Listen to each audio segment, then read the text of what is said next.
এত বড় একটা গণধোলাই খালি, তারপর কি তোর আক্কেল বুদ্ধি কিছু পায় না? হ্যাঁ, তুই কোন ধাতুটা তোরে আল্লাহ বানাইছে আমি তো বুঝতেছি না। তোরে এত ভাবে মানা করলাম যে তুই বাড়ির বাইরে যাবি না, তারপরে তো বাড়ির বাইরে যাচ্ছিস কেন? দুলা ভাই, ঘরের মধ্যে একলা একা কতক্ষণ চুপচাপ বসে থাকা যায়? সেটা ভালো কথা বলছো, কতক্ষণ বসে যায় বাইর হই, বাইর হও, কিন্তু বাইর হলে অফিসের সামনে যাস কেন? কি বলছেন এসব দুলা ভাই? আমি তো কোনো অফিসের সামনে যাই না।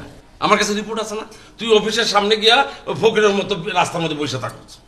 দুলা ভাই, আপনি ভুল নিউজ পেয়েছেন। আমি রাস্তার ধারে ফকিরের মতো বসেছিলাম না, আমি ঝিলপাড়ে একলা একা বসেছিলাম, ওখানে ঢিল ছুটছিলাম আপন মনে। আনমনে না?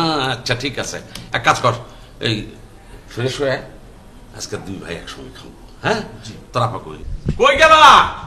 আর কি বাড়িতে নাই নাকি আবার তোরে খুঁজতে বাইরে হয়ে গেছে? আমি তো কিছু বুঝতেছি না। কি রে, কই গেল? দুলা ভাই, আপা কোথাও যায় নাই, আপা বাসাই আছে, ঘুমিয়ে আছে। ঘুমাচ্ছে মানে তোরে হারাইয়া তুই নিখোঁজ বইলা দিন রাইত আমারে ঘুমাইতে দেয় না, পাগলের মতো ঘুরে ঘুরে আমি টাকা সরবেছি তোরে বিচাইতেছি আর সে ঘুমাইতেছে। তুই যা ফ্রেশ হয়ে আয়, আমি আর ঘুম ছুটাইতেছি, তুই যা যা। এই খালা হয়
স্যার কিছু পাইলেন?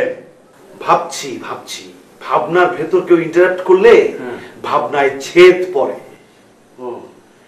স্যার একটা উপায় তো বাই করতে হবে স্যার। হ্যাঁ, উপায় তো একটা বের করতেই হবে। আচ্ছা, কিসের উপায় যেন? লেহালুয়া। তাহলে এতক্ষণ কি নিয়ে ভাবলেন আপনি? ও হ্যাঁ, মানে ইতির সাথে শালা মজনুর বিয়েটা কিভাবে করিয়ে দেওয়া যায় আমি সেটা নিয়েই ভাবছি। আর আপনার শালা নামে ভাই ভুল করেন না পারবেন। আমার শালা আপনারই তো শালা হবে, আমার শালা কোত্থেকে হবে? আমি তো বিয়েই করিনি। হ্যাঁ, বিয়ে করবেন কোত্থেকে করবে? বিয়ে করতে অর্থ করে লাগে, টাকা লাগে, হ্যাডাম লাগে, সাহস লাগে। আরে সাহস করার জন্য, নিজের ভেতরে সাহস আসার জন্য নিজের তো একটা কিছু থাকা লাগে। ঢাকা শহরে অ্যাটলিস্ট একটা ফ্ল্যাট। আমারও কিছু নেই, ম্যানেজার সাহেবেরও কিছু নেই। তাইলে আপাতত ম্যানেজারটা নিয়েই ভাবেন। আমার কপালটাও ওনার মতোই ফাটারে ভাই। নাকের ডগায় ফ্ল্যাটের চাবি ঘুরঘুর করছে, ধরতে পারছি না। বিয়ের সানাই বেজে চলছে, কবুল বলতে পারছি না। ফাটা কপাল কি এত সহজে চরচর করে জোড়া লেগে যায়? আপনি বলছিলেন যে ইতির বাসার ঠিকানাটা পেলে দই মিষ্টি নিয়ে ইতির বাসায় যাবেন, তো চান না আপনারা 2 কেজি দই মিষ্টি আমার বাসাতেও পাঠাবেন। অনেকদিন দই মিষ্টি খাই না, সরপরা টক দইয়ের সঙ্গে লাল চমচম। টিস্যু আছে? মুখটা মুছে লোল তো বুঝা যাইতাছে, সেইটা হইব না। আমি এত বড় বড় চমচমাই না আপনার খাওয়াবো না। আগে ঠিকানাটা তো দিবেন। আমার বাসার ঠিকানা আপনি প্রথমে যেটা করবেন, মগবাজার চৌরাস্তায় যাবেন। আমি আপনার বাসার ঠিকানা চাইছি? আমি চাইছি ইতির বাসার ঠিকানা। আচ্ছা ঠিক আছে, ইতির বাসার ঠিকানা আপনি পাবেন, কোনো সমস্যা নেই। কিন্তু আগে ইতির অনুমতিটা তো নিতে হবে আমাকে, তাই না? তাহলে একটা বছর আপনি কি করছেন ভাই? এই অনুমতিটা নেবার সুযোগ পান নাই আপনি? ঠিকানাটা একদিন নিতে চেয়েছিলাম, কিন্তু ইতি বলল খবরদার আমার বাসার ঠিকানা কাউকে দেবেন না। এর মানে হচ্ছে ইতি চাচ্ছে না তার বাসায় গিয়ে তার আপা দুলাভাইয়ের সাথে তার বিয়ের ব্যাপারে কেউ আলাপ করুক। কেন? যদি তার আপা দুলাভাই রাজি হয়ে যায়, তার বিয়ে দিয়ে দেয়। আরে তাহলে তো এইটাই মেন জায়গা। হ্যাঁ তাহলে ভাই আপনি ওর বাসার ঠিকানা আমরা দেন। আচ্ছা ঠিকানাটা যদি দিয়েই দেই আর আপনারা যদি কাজ সেরে ফেলেন তাহলে ফ্ল্যাটের কি হবে? ম্যানেজার সাহেবের ফ্ল্যাটের কি হবে তখন? শোনেন, সবাই নিজের মতো ভাববেন না।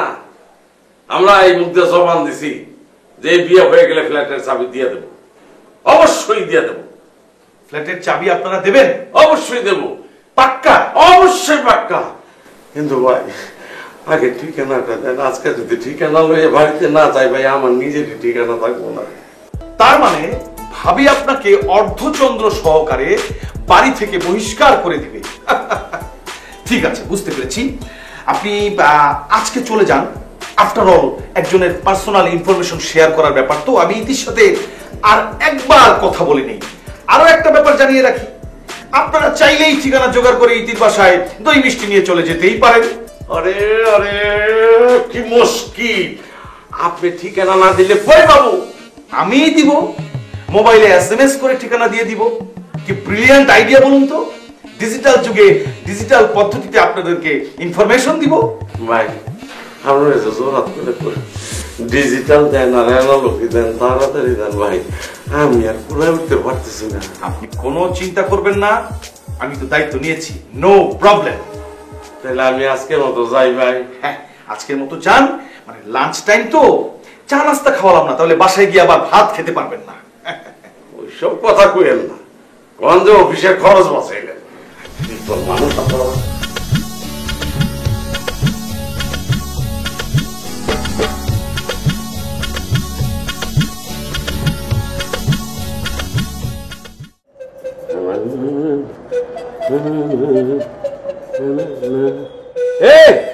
কই গেল? এদিকে হাও, এই যে দেখো কি আইছে। কি হলো? সারা লাম চিল্লাইতাছো কেন?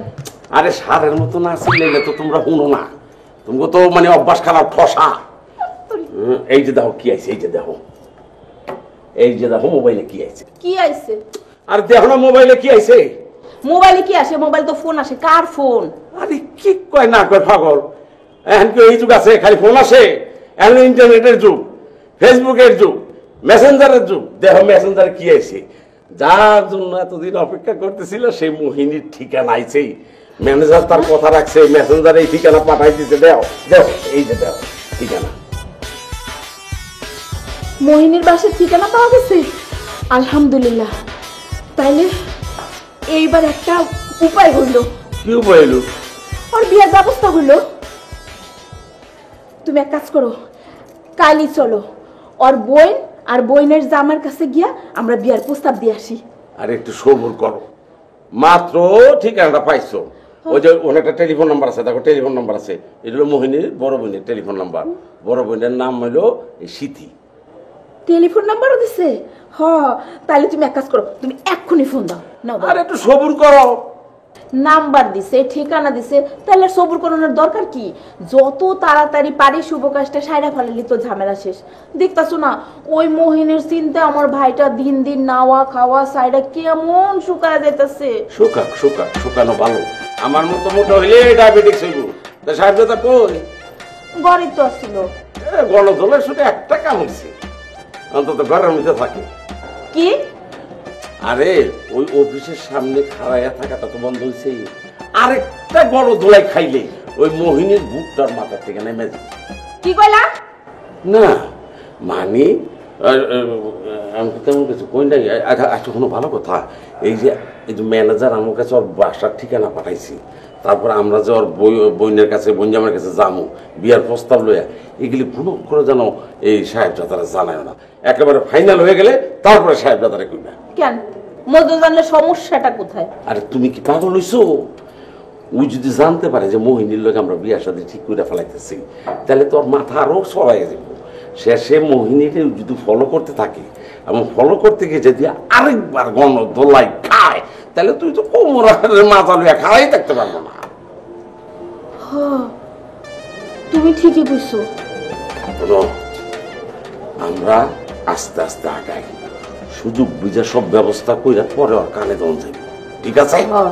সব কিছু ঠিকঠাক না কইরা ওরে কিছু কম যাইব না। বুঝছো তো দিয়ে ভালাই, মাঝে মাঝে ভাগলামি করো কে?